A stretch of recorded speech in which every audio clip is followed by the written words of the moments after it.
Fill in the blanks using the appropriate conjunctions from the given options। ये तीन option दिए हुए हैं, इनमें से जो है मुनासिब उसको लगाना है। ये इसमें जो है और एंड और बट में से एंड और बट में से और लगा है। We can go to the beach और we can visit the museum. And ये चॉइस के लिए है और चॉइस के लिए एंड या बट नहीं लग सकता। देखो खुद भी पढ़ के देखने की कोशिश करेंगे, बीच या म्यूजियम के दरमियान में ऑप्शन ही क्रिएट होगा, क्योंकि दोनों तरफ जो है we can go to the beach, we can visit the museum, इन दो में साफ ज़रा चॉइस होनी है। डिफरेंट प्लेसेस हैं, अगर सेम प्लेस हो फिर भी कुछ होता है कि एंड का आ सकता है, तो बीच और म्यूजियम अलग अलग मकामात हैं, ऐसे में चॉइस होती है। he missed the bus he missed the bus he woke up late। देखिए he missed the bus, उसकी वजह क्या बनी, he woke up late। अब ये क्या है, ये रिजल्ट है और ये उसका काज है, ये इफेक्ट है और ये काज है। ये काज जब बाद में होती है तो बिकाज से जोड़ते हैं, और अगर काज पहले हो और इफेक्ट उसका बाद में हो तो फिर सो से जोड़ते हैं। यानी अगर ये ऐसे होता ही woke up late so he missed the bus, सो अगर लगाना तो बिकॉज ये सो आल दो इसमें she he he missed the bus ही आल दो ही वोक अप लेट। नहीं, ये काज और इफेक्ट का जो है ना, ये बन रहा है सबब और मुसब्बब, ये भी याद रखें।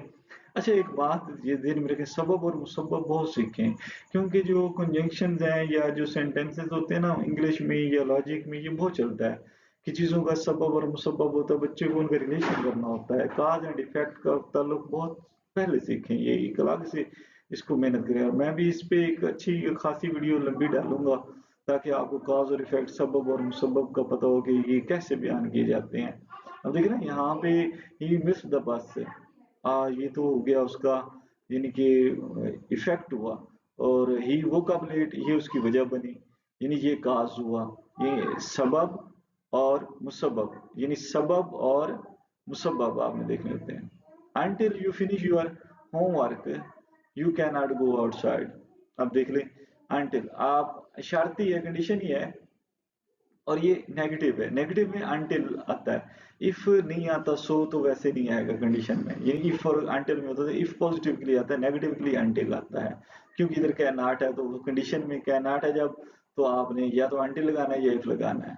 तो सो तो वैसे भी इसमें नहीं बनता, नाइदर अली नॉर, क्योंकि नाइदर लगा हुआ है तो इधर से फिर नॉर ही लगाना है, क्योंकि ये कोर रिलेटिव कंजंक्शंस होते हैं नाइदर नॉर का, ये हमेशा टैग टैग होते हैं आपस में, नाइदर के साथ नॉर टैग करना और नॉर के साथ आपने नाइदर टैग करना, इसमें भी कोई। She is tired although she kept working until midnight। she is tired although she kept working या yet kept working। लेकिन यहाँ पे बिकॉज और बट नहीं लगते, क्योंकि इनका जो है she is tired but she kept working, उससे ज्यादा जो है आल्दो से बेहतर, यानी कि ये आता है कि कंट्रास्ट आता है। शी इज टायर्ड, अब ये होना था कि वो टायर्ड थी तो साफ जरा उसका ये रिजल्ट बनता था कि वो रेस्ट करती। शी केप्ट वर्किंग, यानी ये कंट्रास्ट आ गया, फर्क आ गया, तजाद आ गया, उसके लिए आल्दो बेस्ट है।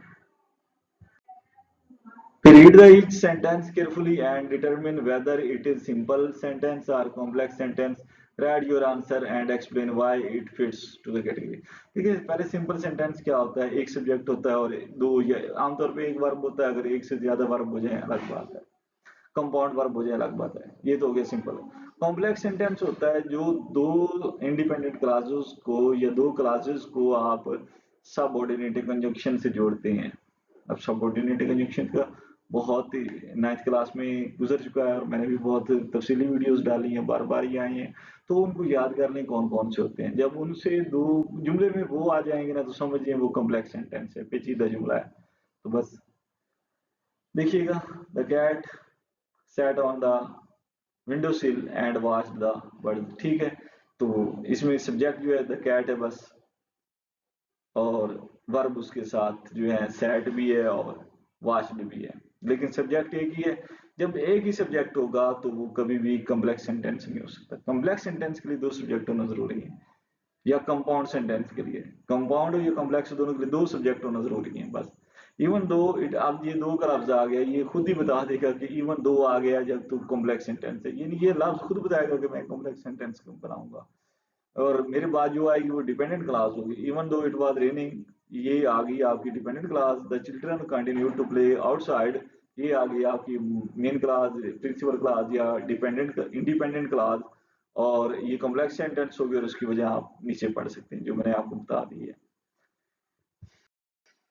उसके बाद है ही finished his homework before dinner. तो ये सिंपल सेंटेंस है, क्यों? क्योंकि इसमें सब्जेक्ट एक ही है बस। उसके बाद ही finished his homework before dinner, ये इसमें और कोई सब्जेक्ट नहीं है और सब्जेक्ट वर्ब और कॉम्बिनेशन नहीं है, और ना ही इसमें कोई दूसरा लफ्ज है जो सबऑर्डिनेट कंजंक्शन। बिकॉज़, अब ये बिकॉज़ अभी सबऑर्डिनेट कंजंक्शन होता है, और जब ये आ गया तो ये बताएगा कि मेरे बाद जो है इंडिपेंडेंट क्लास बनेगी। शी स्टडीड हार्ड, ये उसका बन गया आपका dependent class. Mario pass the exam with flying colours, ये उसका बन गया मेन क्लास, प्रिंसिपल क्लास या इंडिपेंडेंट क्लास, सॉरी इंडिपेंडेंट आजाद क्लास। कॉम्प्लेक्स सेंटेंस हो गया और उसकी वजह यही है कि इसमें वो ये आया हुआ है, बिकॉज आया हुआ है। ये वैसे भी, या ये भी कह सकते हैं कि एक इसमें डिपेंडेंट क्लास है, एक इंडिपेंडेंट क्लास है, इसलिए ये कॉम्प्लेक्स सेंटेंस है। The sun set behind the mountains, ये सिंपल सेंटेंस हो जाएगा क्योंकि इसमें एक सब्जेक्ट है और उसको बस प्रीडिकेट है और कोई सब्जेक्ट या वर्ब कॉम्बिनेशन नहीं है।